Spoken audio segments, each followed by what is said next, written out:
Hello, my name is Trent, and today I wanted to talk about the class customization in video games. And I want to use GuildWars2 as an example because I feel it has one of the best class customizations I've ever seen. So let me explain. So here you have my character, it's a Safari Guardian, and at the bottom you have my action bar. So the way ArenaNet designed their class is that the first 5 abilities are for your weapons, and the last 5 are your skills from your class. And they also has the F1 through like F5s would be a special mechanic that is unique specifically to your class. They also added the great feature of weapon swapping.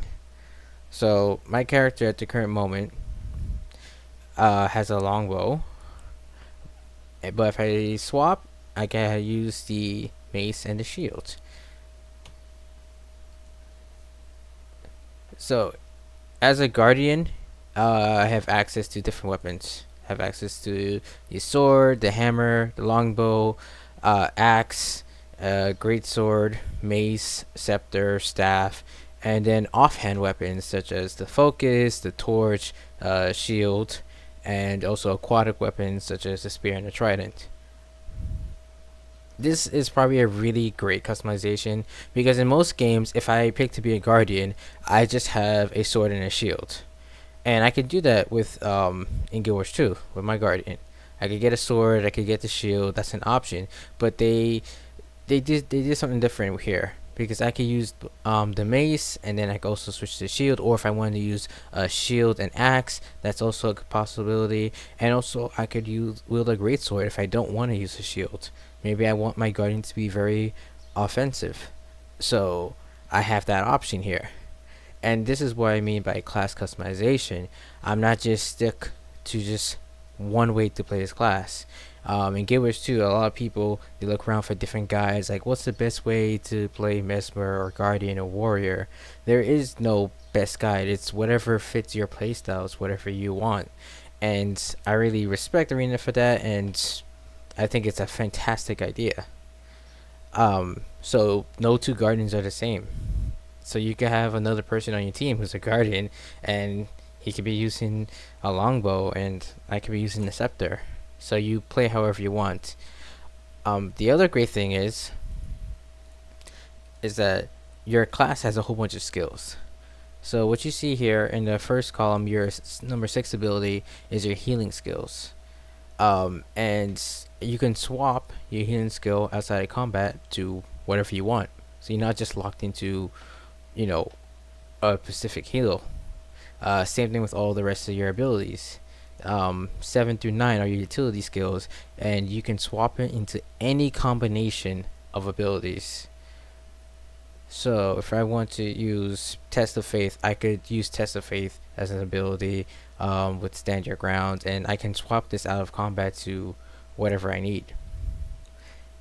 And that's one of the things that also helps with customization, and helps players really and truly create their own unique character, is the ability to, you get a class, but you can separate it into whatever playstyle you want.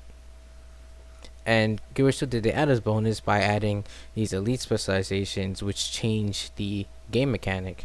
So the F1 ability for the Guardian, as a dragon hunter, throws like a little spear out, and the F2 ability is this leap with wings pop out. But if I go here and I change my specialization, and I no longer have the Dragon Hunter specialization, I have the basic Guardian game mechanic. So as you can see here, my class mechanic is different. So my 1 ability just sets people on fire. My 2 ability is another little sparkling thing, and 3 it's just like little simple abilities. So that's another great way to customize your character. I actually encourage a lot of like RPG games to adopt this type of system where you can have a whole bunch of skills for a specific class, but only have a small amount of the skills available for people to choose and select from, thus allowing them to create their own character within the class and customize it the way they feel. And I've seen a lot of players respond to this very well. So I don't want to like talk badly about other games, but I want to bring an example as Final Fantasy 14. In this game, you can pick whatever class you want. They have the standard warrior, mage class, healer class. But the issue with those classes is that there's only one distinct way to play it. So when you play as a warrior, you get all the warrior abilities, and your action bar is literally all the warrior abilities. So you have access to everything, and you just click through everything. So at one point, there's only a single rotation that you go through. But in GuildWars2, nah, you just play however you want. There is no right way or wrong way. So that's it. Thank you for watching, and I'll see you guys next time.